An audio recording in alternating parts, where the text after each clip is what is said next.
یا شاہ انبیاء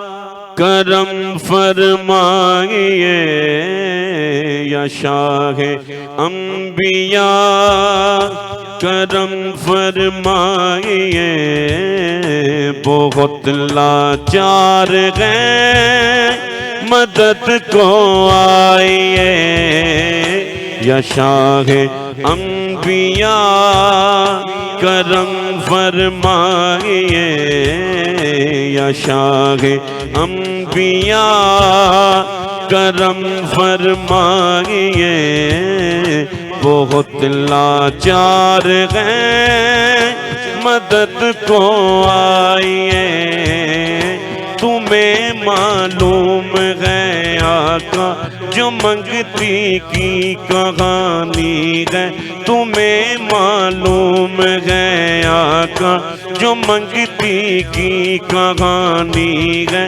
وہی ٹکڑے پرانے ہیں، وہی چوٹیں پرانی ہیں، وہی ٹکڑے پرانے ہیں، وہی چوٹیں پرانی ہیں، مقدر پر پرا پردہ، مقدر پر پرا پردہ ذرا سرکائیے، یا شاہ انبیاء کرم فرمائیے، بہت لاچار ہیں مدد کو آئیے، بور میں ہے میری کشتی کنارہ دو کنارہ دو، بور میں ہے میری کشتی کنارہ دو کنارہ دو، تمہارا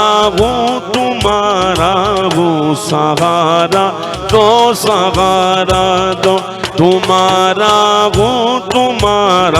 ہوں سہارا دو سہارا دو، خدا را اپنی منگتی کو، خدا را اپنی منگتی کو نہ یوں ٹھکرائیے، یا شاہ انبیاء کرم فرمائیے، بہت لاچار ہیں مدد کو آئیے، علی کا دو ہمیں صدقہ، علی کا دو ہمیں صدقہ، علی کا دو ہمیں صدقہ، علی کا دو ہمیں صدقہ، حسن کا دو ہمیں صدقہ، حسن کا دو ہمیں، حسن کا دو ہمیں صدقہ،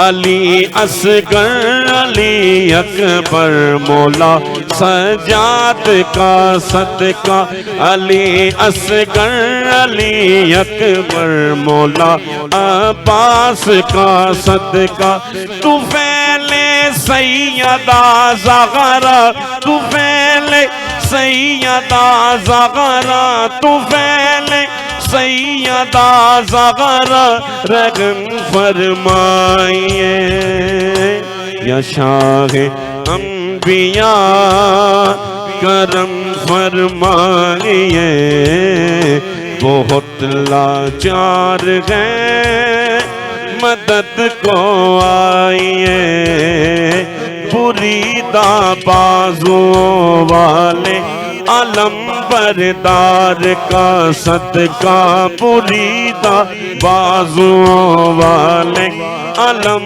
بردار کا صدقہ، امام کربلا اور عابد بیمار کا صدقہ، امام کربلا اور عابد بیمار کا صدقہ، طفیل ثانی زہرا، طفیل ثانی زہرا نظر فرمائیے، یا شاہ انبیاء کرم فرمائیے، بہت لاچار ہیں مدد کو آئیے یا رسول اللہ یا حبیب اللہ یا سیدی یا رسول اللہ یا